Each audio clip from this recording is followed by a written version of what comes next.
You probably already know that adding an online education or a coaching arm to your existing agency would 2 to 3x your revenue and even profit. So why aren't you doing it yet?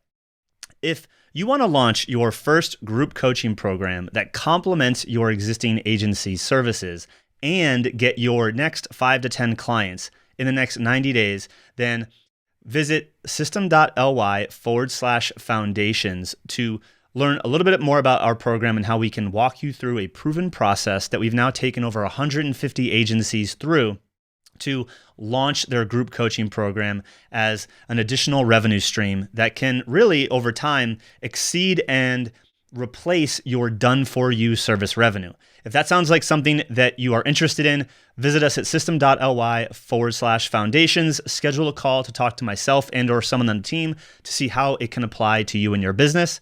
Let's get into today's episode.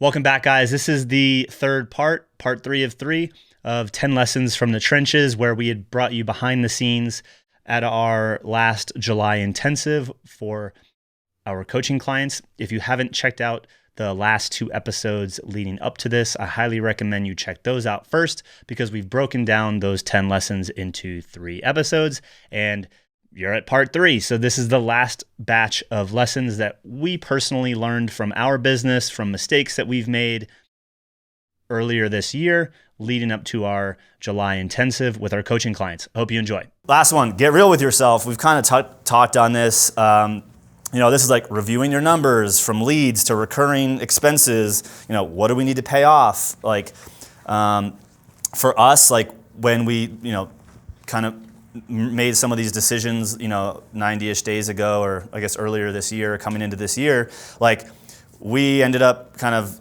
having some credit card debt, and we're like, all right, like, how do we get out of this? Well, we need to know where exactly we're at and where we want to go. You've heard me say this multiple times yesterday. It's like, I could be like, yeah, we want to do blah, blah, blah a month. And like, if I never be like, all right, like, where are we actually right now though? And like get real with where we're actually at. Like there's no way to create a plan to bridge that gap, right? And so like, well, again, we're not perfect. We're still working on certain things, but like, profit per customer, like where's your bandwidth? Like some of these transitions you're trying to make will be in those numbers, right? And like it's, unfortunately, and I will be the first to say this, because like I hate that stuff. Like I hate looking at numbers. Like it is like literally put a gun to my head and pull the trigger. Like that is like, I'd rather do that. Like not really, but like that's how I kind of feel about it. But like that's also goes back to like my story with money. Like, oh, like if I just don't look, like it's not there, it's not happening, sort of thing. And like if you're gonna keep growing your business, it's like those are some things you're just gonna have to get real and honest with. And I think, at least for myself, I'll throw myself under the bus. Like I was lying to myself. Like we have these ambitious goals, but like didn't really know where we were at. And like that goal is just like we're gonna do this, we're gonna do this, we're gonna do this. Like, man, there's probably some other milestones within there that we need to figure out first, because this is where we're actually at. Which really the lesson for us is like it like made me think more of like, what are the actual results we need to chase right now? Like what is the top priority? And I mean, that can align to some of those bigger goals, but like, cool, next 90 days, like that's the benchmark. Like that's what we got to get to, because if we can get to that, then we'll be on track for the next thing, right? Cash flow. Yeah. Like, and this is where Lisa came in big for us. It's like as we were starting to like shift money around, it's like, all right, well, like we're expecting like 15 grand over the next course of the X days. So like, go pay this off right now, because the bank account's going to be replenished in the next 15 days. It's like, so like if your clients are paying you all on different days of the month, or if they're all paying you in the beginning of the month, like you might want to pay attention to like what the end of your month expenses look like, right? Like, because if the timing of cash flow puts you in a tough position to make moves, like it might be tough to get out. So like, then you have to start figuring out strategies like, how do we adjust cash flow timing? Maybe you go talk to your credit card company to see if you can remove the due dates. Like they will do that for you if you ask. So like starting to figure some of those things out. I don't know if you have anything to add to that, but like literally Lisa's just like, all right, you're gonna go put this on that credit card, you're gonna go move this over here, you're gonna pay for that now, and like wait, and then we're gonna do it again this day. And it's just like, I'm just like in the bank accounts, like click, click, send, click, like. But it's been really helpful because like you start to have a plan and you start to see the actual progress moving forward on some of these things that you have to take care of. Yeah, I mean, I think to get real with yourself includes acknowledging and accepting the areas that you're not strong in. It actually took Greg a long time to bring me into the finances, and even willing to review and discuss them with me. And once he was willing to do that, then we were able to start making dents and conversations, because I am a numbers person. I can look at the numbers and I can break stuff down and, totally clear it up for him. Put it in words that he can understand without looking at all these numbers. Yeah. And also, when you're planning, I mean, that was one of the biggest things. It's like we could cover our expenses, great, but then we want to hire Lacey and we want to hire somebody else, or we want to do this, we want to do that. Next thing you know, you've got another 10, 15,000 in expenses. Well, how many sales is that going to take to make that happen? Yeah. And looking at the whole picture, not just small pieces of it. Yeah. All right. Finish strong here. We talked a lot about this yesterday, but just schedule thinking time.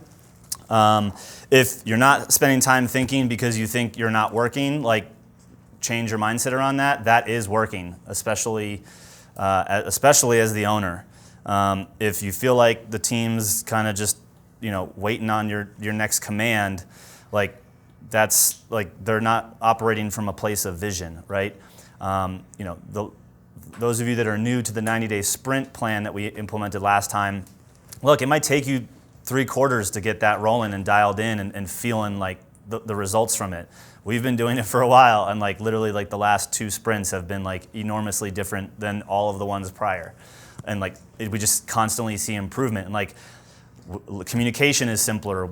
Team meetings are 3 minutes instead of 60 minutes. It's like I know what they're working on. Like all of these things are like a result of like having that time to go think, figure out what it is we should be working on, giving it the ample time to put the appropriate plan in place, and then communicating that to everybody so like we all are moving in the same direction, and there's less like, wait, what are you working on? Like, wait, is this like a focal point right now that you like be spending your time on it? So, plan the thinking time, like literally block it. Like it is working. I'd say do it as frequently as you can. And then if you have a team, like I know Lisa talked about this, like we have once a month a visioneering meeting, which is me and her, and it's basically like Greg vomits future vision that is now more baked than it was when I first started this meeting. Like I'm letting things marinate for a lot longer than I did, and like I'd come up with these ideas, and in our vision early, maybe like a year ago, I'd be like sharing this idea, and like Lisa would get mad at Greg, and we'd fight, and like it would be ugly. Now Greg holds back for a little longer and like marinates on some things and makes sure he's a little more clear, right? Like if you're the owner, you're probably the visionary in the business. I think we talked about at my table, like you could prematurely share your vision. And so like if you have someone who's going to challenge your vision, that's good, but like make sure you have enough of it clear in your own mind before you start sharing it, because it can cause more chaos than you think, and it will. So, can I add to that? Yeah, please. Please do.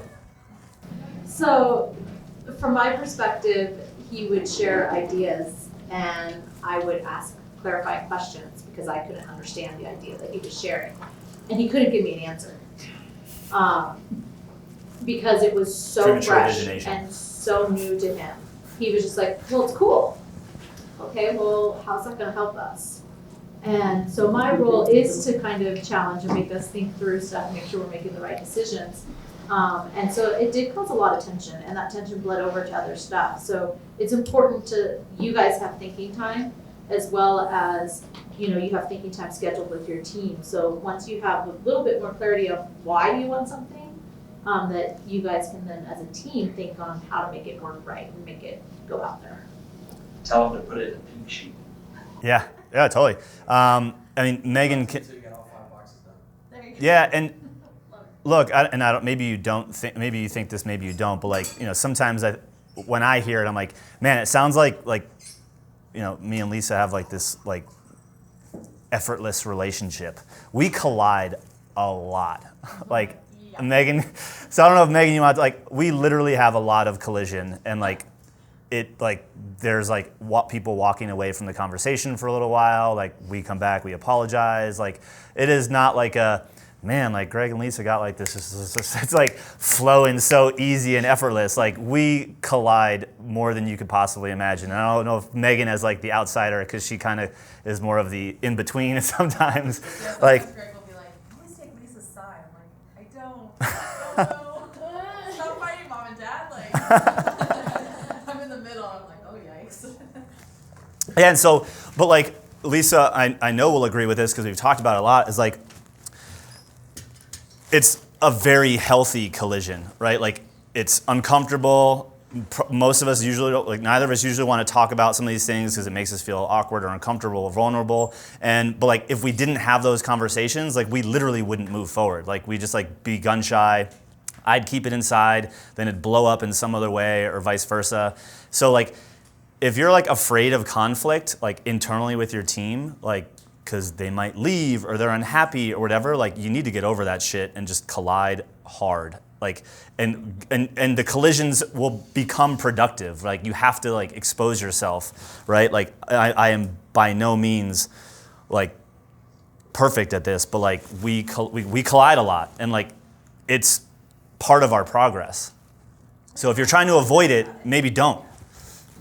We've gotten a lot better at it, and I think it just comes from allowing the collision to happen. Yeah. There was open honesty that, like, this is my role, this is your role, we need to find a way to work. And that's where we finally were able to, I think, reduce the tension. Yeah. And Yeah. She's like, are they getting a divorce? Like, what's happening? Like, come in, I see a conversation, I'm like, I'm gonna go take a lunch. You know? She's like, I just checked in, but I'm checking out. but it's been months since we've had any, like, real collision that has been. Yeah, there's some, I mean, we had our fair share, I think, to give us a few months off.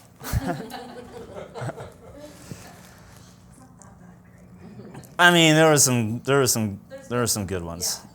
We've been through a few things that had reasons to have those collisions. Yeah, and so like, again, like, I think if you have been prematurely sharing vision or not sharing vision at all, when you start sharing vision, like, just remember, like, hey, that might be overwhelming to the person that now all of a sudden you're like vomiting ideas onto, right? Like, so if you're the recipient of that idea of vomit, like bring it back to them, challenge them, like, make sure that they're thinking things through, right? Even if you actually agree with the idea, like, maybe just play devil's advocate for a minute and just like make sure that this is the right idea. But like, you have to schedule that time. Innovate and iterate. And again, like, this kind of come up in various ways, like through putting in the reps and stuff. But like, hey, like, we had many of you like not showing up to calls, like not even knowing the calls existed, even though they're prominently posted in a lot of different places, shared daily, sent out individually.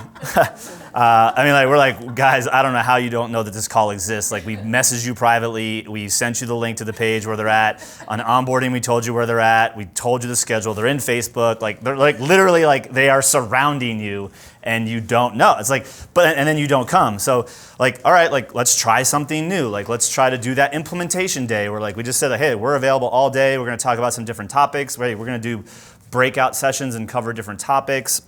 Like, we're iterating on like what we're seeing from you guys. Like we talked about, like, hey, if you're not coming to the calls, like, we assume that you're kind of taking action and you're doing stuff and not just like stuck in this perpetual motion, not moving. Like, well, how do we need to rethink how we're supporting you to complement that and move you guys forward? So like, it kind of came up a couple times, and, you know, trying to solve problems that you don't have yet. Like, look, if you're in beta or you're in your version 2, guess what? That's like version 1 or 2 of a lot more versions that are yet to come. Like, don't feel like it. Like, if you have the mentality that it's done, like, you're gonna lose. Like, always be asking yourself, like, well, how can we make this easier? Like, look at what your clients are coming to you with. Like, can I build a resource? Like, how can I make them get through that faster? We're like, how can we make sure that people know these calls exist on top of the way that we're already doing it? Like, maybe we just delete the calls because nobody freaking comes to me. Like, it's like, so don't be afraid to like continually iterate and based on your client feedback. But the innovation side of that too, like, and actually the iteration as well, like they don't need to, like innovation and iteration like doesn't need to be this massive thing. Lisa was going to chime in on that if I didn't say that. Like they can be like very small, subtle tweaks and tests. I'm looking at my notes to see if I'm missing anything. Lisa, am I missing anything? It's just the biggest thing is iteration. We hear from so many people, it's like they're afraid of it because it takes a lot of time, a lot of effort, a lot of work. Iteration doesn't have to be that. We added a menu bar on our member site and made so many members happy across both of our programs. It was a very simple iteration that took very little effort. Took thinking time to be like, what can we do? Why are people not finding this? And so just iteration doesn't mean big and scary. It can be small and it can make a huge impact. Oh, and to add to that just quickly too, that wasn't something that like Greg had to be a part of, right? Like that was something Lisa and I. That was all us. That was us. It was just like. They just told me about it yesterday. I was like, what menu bar? I'm like, I have no idea what you're talking about. We actually told them about it when we did it. We just had to remind them. Yeah, you need to be reminded. So it's like that's the part about like empowering your team, right? Like when your team feels empowered, they will like start looking for things. It's like, all right, what can we fix? And it doesn't have to be big, like you said. Like small changes make a world of a difference. So. Yeah, the last thing I want to add on the innovation piece is like back to messaging, right? Like, look, if you feel like you're saying the same, like while I'm saying the same thing over and over again, like in my own mind, like I'm like reiterating and innovating on how I'm trying to say it. Like that's a part of the process. And like, one thing that I remember happening, like, we had this, this first ad rocking and rolling, like got on the high horse. I'm like, this ad's been running for like 8 months. Like all I've had to do is just spend more money and it works. It's like, guess what happens? Like messaging fatigue, like if you're not innovating what the next message is, like, guess what? And that message stops working. Like the momentum that you need to build back up to get that messaging back on point is going to be hard. This is like goes back to like, you got to just keep doing the work of putting in the reps. Like, how can you say it differently? Like, let me do a video. Let me talk about it. Let me write it out in a different way. Let me try some different words. Like, if you stop producing, like you need to keep the production muscle going, right? And like, in just doing so, like that is going to continue to be like a small form of innovation, right? Like, how can you change the way the market perceives certain things? Like, start thinking about how you can change that. Because like I can tell you, the market as a whole is going to crash soon. Like, and like all of our businesses, we're gonna have to figure some shit out, right? So like, there is an inevitable crash coming, and like, start thinking about how that might impact your clients, or how can you make sure that you're not in jeopardy? Like, starting to think through some of those things, working those muscles. Like, many of you have the message, you just don't practice using the muscle of getting the message out there. And like, when like Tim, like once you start getting ads going, for example, and this applies to everybody, myself included, like if you stop writing ad copy and now you need to write ad copy, guess what's gonna be hard? Writing ad copy. So like, are you writing things every day? Like, this is why like I'm constantly trying to post in the Facebook group. It's like my forum to just work the muscle, right? So it's easy to neglect some of those, the practice, right? But like when it's time to step up to the plate and like you haven't swung the bat in a while, like you're probably gonna strike out, How'd you like that sports analogy? I know it's baseball, but. All right, so I'm gonna do the last one and then we'll do some last quick takeaways because we're 1 minute over. The last one's be aware of second and third order consequences. So the story here is like we get lost in our own day-to-day for sure, and like how our own projects and priorities, like, oh, like I can hold that off till tomorrow, or I can wait until next week to do that. And like it's very easy to, especially as you start delegating things to your team, that like, well, if you delay that by 5 days or whatever, like how does that impact the rest of the team? Right? Like it's not just the consequence of like, oh, you're not doing it when you said you were, but now they can't do what they said they were going to do when you expected them to do it, and like it comes back to you. And so this happened, in some of the organization of this event. A couple things that like, one person didn't do, and then that cascaded into like now everyone else's stuff is like last minute, and we're chasing it down. And if we're in our own head and we're only focused on what we need to do as a part of the process and forget how that one thing unlocks the next person to do their thing, like you could literally delay and or miss like specific deadlines that you're looking to hit. And then it would be easy to be like, well, why didn't you hit this? And it's like, well, you delivered this 5 days late. And it's like, oh, right. Like I didn't think about the secondary and tertiary consequences of like me just not doing the thing that I said I was going to do when I did it, right? So as your team starts to grow, as you start delegating, like start thinking through like, all right, well, if I slack on this, like how is that going to impact everybody? And there's times where like Lisa has been like, look, like if you need to get this to me by this day, or like it's not going to be ready when you want it, and thus like we have to like this is when it's going to be realistic to get it. Like it happens a lot. And so I don't know if you want to add to that. I think it's important that team members think about it too. I Yeah. know Greg's kind of talking like high level down, but it goes the other way around too. Starting at the bottom, and working your way up. If we get so sucked into our day to day of maybe taking care of clients or whatever project we're working on, and we think that it's okay to let something slide, we have to think about the impact that might make for the other people moving up. And it's just really being respectful of everybody's time, as well as making sure that you're aware of priorities and goals and having conversations. And then the last piece that I have, making sure when you delegate a task that you express the priority and the importance of the task. Yeah. Because a lot of what we felt with this event and a few other things really came down to it wasn't delegated properly. It wasn't clear what was expected, and it wasn't clear how it would impact if it wasn't done on time or right. And I think every single one of us in our team of 4 made the same mistake at some point. Yeah. And it is just, so we just had to remind ourselves, we are a team and our actions impact other people. Yeah, and don't assume because you think that it's clear that they actually get it. Like are you clear on this? Like what are you hearing me say? Because again, like sometimes you could say something in your mind, you're like, I totally delegated that, like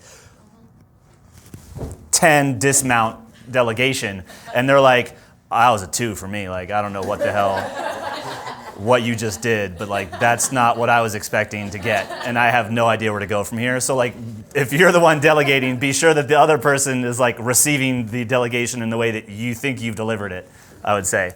If I gave you 5 to 10 new clients, would you or your agency break? If so, your current agency model is broken. I struggled with this too until I found a better way.